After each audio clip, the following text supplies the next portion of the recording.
we're going to get in terms of going places. As Ben gets shipped off Yeah. to Antarctica next time. So I kind of get where he's coming from. The other thing I want to pull from social media was the training session video. I didn't send the video around, but did you guys see that training session with Kabak and Trent? Oh, I thought that was Trent's first half performance against City was just him trying to get back. He sent him to the shadow realm. Could you fill in, guys? So basically, it was just a monkey in the middle drill. So like a 4 or 5v2, and so it's all one touch. So it's just one touch and bouncing around. Yeah. And I think it was Robbo and Trent. And Trent were in the middle, and Kabak is on one side. They're bouncing it around a bit, and then Kabak does his first one.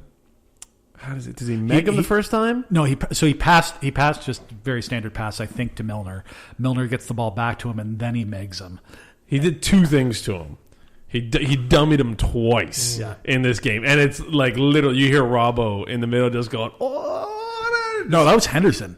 Was it Hendo? Hendo was because Hendo was counting. Hendo was counting the number. Okay. Now, not to take away from this, but nutmegging and getting past Trent in defense, I don't know if that's a huge accomplishment. But wait, Will, Kabak's a center back, so you wouldn't expect that a whole lot there. Anyway, it had a nice little zoom in, and he was kind of just like, yeah, I got it. He wasn't being a dick about it, but he was like, yeah, that was funny.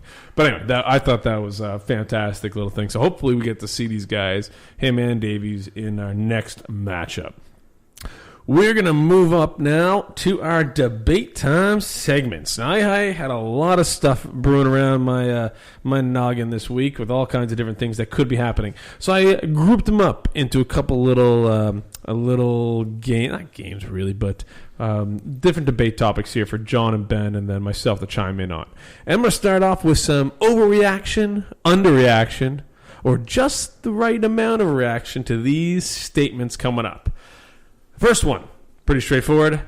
The Premier League is done. City's winning it. They're clear and cut. Well, is that an overreaction, underreaction, or just the right amount of reaction there, Ben? I think it's just right. As I said earlier, I don't think City's guaranteed to win the league. I just think it's guaranteed that Liverpool are not going to win the league.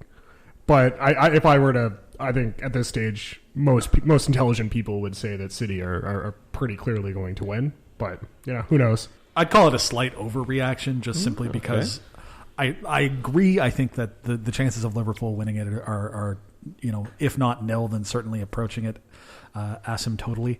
But to say that City definitely has it in the bag, I don't think that's necessarily the case. I think this league changes every 5 minutes. The only thing that's been constant lately has been City winning. Don't get me wrong. 14 in all competitions. Yeah.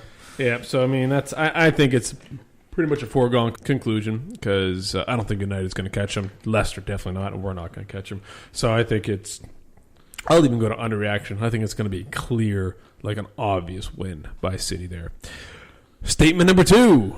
It's panic time now, guys. We have been dropping points left, right, and center. It is time for dramatic changes at Liverpool. John, I'll let you determine what you think dramatic means. Is that an overreaction or underreaction? I think this is rough because I don't want to say that it's not a very bad moment, but I think it's a slight overreaction simply because I think that things are about to change for Liverpool anyhow. I think we're about to get Diogo Jota back. He's showing up in training again, and I think Klopp is going to try and get him right back into the starting 11 as soon as he possibly can. I think it's going to be similar to the Thiago situation, where as soon as he's fit, he's back into the starting 11, or certainly the 18. I think we have two center backs who are just about to be ready to start playing. I think Davies is kind of meant a little bit more for the future, but Ozan Kabak, I think we want to get him front and center and really showing whether or not we want to pay the money for him sooner rather than later. So I think the drastic changes that are going to happen, I think are going to happen naturally anyhow. So. You do realize Davies is 26 and Kabak is 20. So Davies, you still think is a future? I think he's kind of meant for. I think he's a depth player. He's future insofar as that we own him now, where Kabak's still a loan. Yeah, so I'd agree with you on that. Yeah, I just mean that he's not meant to be a nailed on starter every week. He's meant to grow into the team. Unless Davies comes in and plays amazing, when Van Dijk and Gomez come back and Matip maybe, then those will be our 4 backs. But I would be surprised, just based on reputation. I haven't watched them play anything. I'll be surprised if we don't keep Kabak and Davies becomes a squad player and then eventually ships off somewhere else. But Ben, dramatic changes coming. Is that overreaction or underreaction? How dramatic can you be outside of a transfer window? I mean, are you going to fire Klopp? Well, I think that's obviously the wrong decision at this stage. Okay. And it's not like you can sign anybody.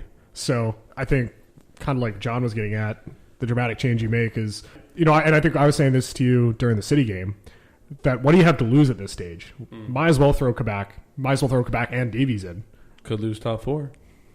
Yeah, I suppose. But this what we're doing now isn't working. We're losing to Brighton. Very true. So you're thinking overreaction. No dramatic changes needed. Well, I think the dramatic change you need is to completely kick Henderson and Fabinho back to midfield, and then toss Kabak and Davies, or maybe keep. I would consider that pretty dramatic. No, fair enough. And then when Jota comes back, and hopefully he's going to be back for the Leipzig Champions League game, then maybe alter formation. The second leg. Yeah, do a 4-2. 4-2-3-1? 4-2-3-1, yeah. I'm up for dramatic. I think this is an underreaction. I think we need to do something big, and that includes putting Davies in there and putting Kabak in there, getting Fabinho and Hendo back in the normal spots, and possibly even changing the formation, changing the way we play, because it's obviously not working, and we can't break down weak teams, so we're losing stupid points. So I'm hating it. All right. Next one, overreaction or underreaction. You have lost faith in Klopp's managerial style based on the fact we have not been able to break down defenses. Is this an overreaction or underreaction, or is it a fuck yeah or hell no? We can go either way, but we're sticking with the overreaction, underreaction. You have lost faith. People have lost faith. Do you think that's an overreaction? I think that's an overreaction. I think Klopp is going through a bit of a rough period, absolutely. But like I said, it's the first time in 205 games where he's lost back-to-back games. Now you do realize this has been from 35 games where we have a 49% win rate. The last 35 games we've gone 17, 9, and 9. I don't know. It just I don't think this is just a small blip. I think it is a small blip. I think that this is a situation where it's a season unlike any other, with injuries unlike any other, with situations. Stems to last season too, though. The point is, this is a manager who's brought us Champions League and a Premier League within the last 2 seasons. This is as ridiculous as when Leicester dropped Claudio Ranieri for fucking Craig Shakespeare. Sorry, I didn't say drop cloth. I said you lost faith in his style, his managerial style. Whether you're not dropping him is up to you. So here's the last thing I'll say on this is that Klopp is, I think, about to come into his own once again, because Klopp has been, and for a long, long time, has always been the manager who chases, not the manager who's at the top. So we're about to go back into a period of chasing, and that's when Klopp does his best work. All right, Ben, where are you at this? Well, again, I don't think the argument here is should we fire Klopp, because I don't think anybody's really advocating for that. I mean, some people are, but none of us intelligent sports writers in the room here. No, but I certainly am losing some faith, and I really think the substitutions he's been doing have just been, by and large, just really stupid and not making a lot of sense. So, I mean, just talking about City, taking off Curtis Jones, who was arguably the best player on the pitch at the time, putting on a 35-year-old. And then similarly, and I'm going to hate on James Milner here for a sec, keeping James Milner on the pitch for most of that Brighton game when we really needed a bit of a spark. And then, okay, not to insult your countrymen, but why would you bring on Samikas? Oh, I know exactly why he took him off. No, they put on Samikas. Yeah, they took Robbo off. Took Robbo off, yeah. Robbo is flat out the number one person I can see taking a red for throwing a fist at somebody. Well, you know what? Call it a tactical red if you just took out Sterling or something. Still want Robbo in there. Listen, I want to see Samikas play more, but I know Robbo's better. Yeah. But I'm sure that was just protecting Robbo from doing something stupid. Can we all agree then that his bizarre reliance on Origi is a little bizarre? I don't want to see Origi on with a Liverpool shirt on a pitch again, but I think it's kind of in some situations. I mean, who else you have? You got Minamino's gone. There. Yeah, Jota's injured.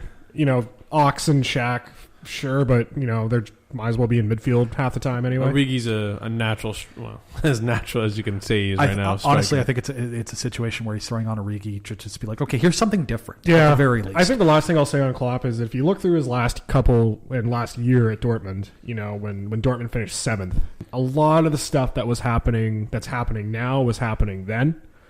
I'm not saying that this is the end of Klopp's time at Liverpool. However, you're starting to see the kind of the history repeating itself a little bit. So I think there's cause to be concerned. Definitely. All right, let's change it up here. Complete the sentence. Liverpool's play this past week has made you feel what, John? Just meh. Just like it sucks because this is.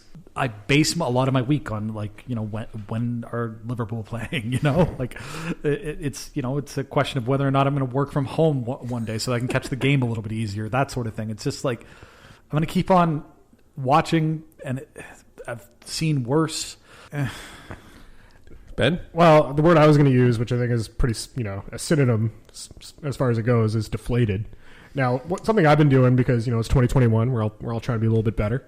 Is I've been watching the first half of games on a treadmill, running. Now, I did this a bit last year when I was deployed in the You weren't on a treadmill at the pub. What? Okay. I'm only human. That was a Saturday. I'm talking about like Tuesdays. When I was deployed in the Middle East, I used to do this a lot. And that was during last season. Now, I remember I could run in a 50-minute period, like I was pushing 9 kilometers because you're there and you feel like you're running with them. Hey, you guys laugh. Okay, no, I like it. I'm not laughing at all. I like it. But the point is, because you're there and the intensity is there. But I remember I watched the first half of the Brighton game on a treadmill. And you were walking? Well, I felt like I hadn't there was no adrenaline or anything like that. Yeah. So deflated is the word I'm using because it's just you just feel like they're all just tired and hungover all the time. I'm going to use a word that could be taken really bad, but I'm going to say relieved. Because it's what we talked about earlier, John. Premier League's done. We're not getting it. Now, okay, I want to say a bit of the pressure's off to Chase. Everyone, I'm sure, has pretty much accepted we just got to get our shit together till the end of the season. So let's figure it out. Don't worry about the league. Everybody knows we got new players. Let's roll with it. So that is what I'm kind of relieved until we see what happens with the Leicester game. Because if they play crappy again, then it might just change altogether. Yeah, or Champions League for that matter. With the Champions League, I kind of hope that we get absolutely thwacked in the first leg, like 3-0. Interesting take. Because sadist, man. Huh? What's going on? Because then we're the underdogs, and Liverpool plays well as the underdogs. I would gladly take a 3-0 win. As we witnessed against City. No, the difference there is we were in poor form, but we were seen as okay, this is the only person who's going to be able to challenge City at all. Yeah, no. I get where you're coming from, but I think when Liverpool went to the final in 2018, they were struggling for top 4 as well. So there's a bit of similarities here. So bonus question: last few weeks, what has been your comfort food here to deal with all this, Ben? Too much, John.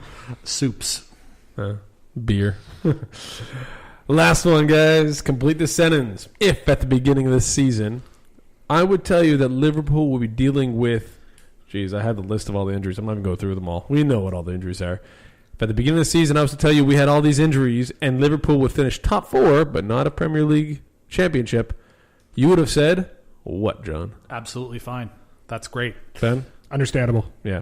And I think we're all on the same page, which almost the success we had without Van Dijk, without Gomez, with everybody at first kind of set the bar hey, we can still do this, which was awesome. It was that Barca game that set this precedent of you have key players injured and you can still pull off a huge thing. That set an unfortunate precedent that we just can't live up to. That's why Origi's played so much. There you go. So, and I think that's kind of the moral that any other club dealing with this would have been decimated and, what's happened to Arsenal, and they haven't even lost all that. What, 12th place? Right now? I was looking. So, on the our Twitter account, we follow some Arsenal fan TV accounts and stuff like that. Must watch TV. Just I don't watch Arsenal fan TV that often, but just the amount of the club really needs to back Arteta next season so that they can win the title. I'm like, what game are you watching, guys? Go and win another FA Cup. All right, I think that's going to wrap up the regular schedule content, and I believe we're moving on to not a new segment. What are we moving on to, John? This is John-pardy. So last week we had a bit of controversy about the rules of John-pardy, largely because certain members of the podcast have never seen a game show in Technicolor before. So today I will be fully explaining the rules.